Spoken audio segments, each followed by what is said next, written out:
Hello guys, nagluto ako ng gulay na hindi na kailangang igisa. Una, nagpakulo lang ako ng tubig dyan sa kawali. Tapos nung medyo kumukulo-kulo na siya, nilagay ko na yung sibuyas, kamatis, at saka yung kalabasa.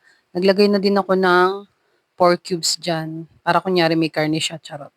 Tapos ayan, nung medyo mas kumulo pa siya, naglagay din ako ng konting sabaw ng bagong isda, tapos naglagay na rin ako ng paminta.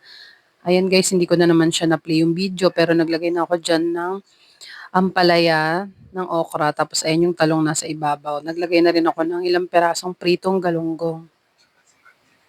Ito na yung mga kini-crave ko ngayon na ulam guys, parang nakakaumay na yung puro prito, hindi na rin siya nakakabusog. Kaya ito, tinatry ko naman maggulay-gulay siya. Tapos ay nung kumukulo na siya, medyo nag-iba yung kulay niya pero dahil siguro yan sa bagong isda or dyan sa katas ng mga gulay, nilagay ko na yung talbos ng kalabasa at saka talbos ng kamote. Isang kulo na lang din ulit yan. Tapos pwede nang kumain guys.